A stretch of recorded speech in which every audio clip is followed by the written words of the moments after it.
Hello, this video is about D&D again. Specifically, it's about D&D game and story, and the great little yin-yang balance, where all good D&D games are, right between game and story.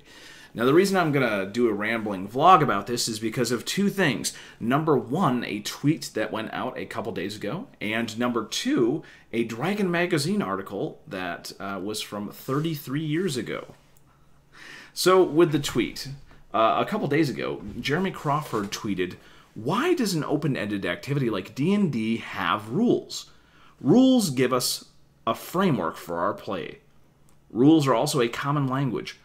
They're a way to shape what characters do and to determine whether things succeed. Rules make D&D a game rather than simply make-believe." That's very interesting because I was reading The Realms of Role-Playing. Let's Start Pushing the Pendulum the Other Way by Gary Gygax. And this is from 1985. It's the October issue of Dragon Magazine. And Gary Gygax writes, "Role-playing is similar to, but not the same as role assumption. The latter term is generally used to identify the individual's acceptance of a part which he could actually perform. While a child may play the role of a parent, an adult would assume that role when dealing with his or her children. This distinction is important in the context of gaming because of the stress now being placed on role-playing. Too much emphasis on this direction makes playing out an adventure more of a children's let's pretend activity than an action-packed game which involves all sorts of fun, including playing a role, but other fun aspects as well." It's interesting that they sort of arrived at the same point, coming from very different places, but they're really talking about the same thing. Jeremy Crawford says if you ignore the rules, the game might just become make-believe.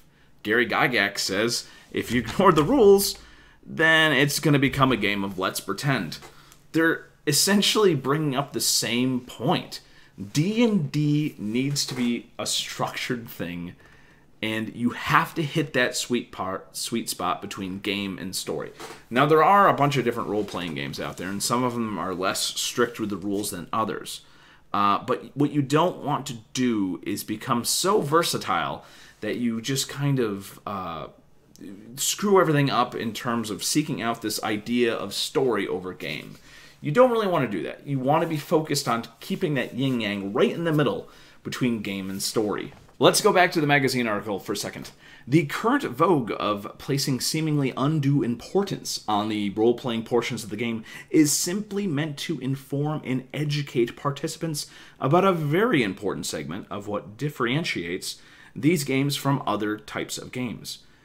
It is to be hoped that the needed training thus afforded will enable game participants to go on beyond the role-playing of their characters and enter the role assumption. Once it's understood that role-playing is a vital ingredient in the game, players understand how to actually accomplish it, and the undue attention can be discarded."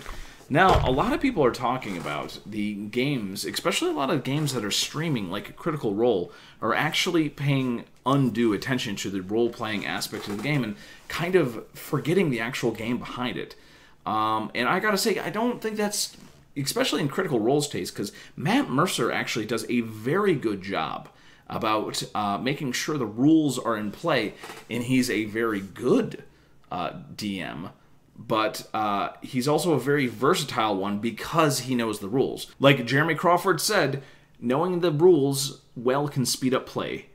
Having rules fluency as a DM also makes it easier to improvise, to speedily come up with ways of resolving unusual situations on the fly, which I believe Matt Mercer is quite good at, considering, you know, he's dealing with a bunch of voice actors who come up with a lot of weird situations on the fly.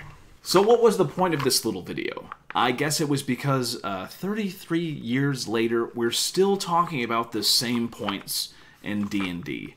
And frankly, I think that Gary Gygax made a very interesting point that, you know, when we're dealing with new players and just, you know, players in general, by being able to identify the focus of a scenario, not only would players be informed, but they would also be given the opportunity to round out their abilities in weak areas if they choose to do so.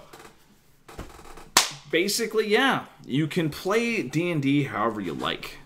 However, by striving to balance game and story, you'll be giving your players an opportunity to round out the bits that they're not good at. Or, at the very least, even if there's somebody who's super good at the game portion of the game, and then there's somebody else who's super good at the role-playing aspect of the game, by keeping the game in the center, both of those people are going to be really happy with the game.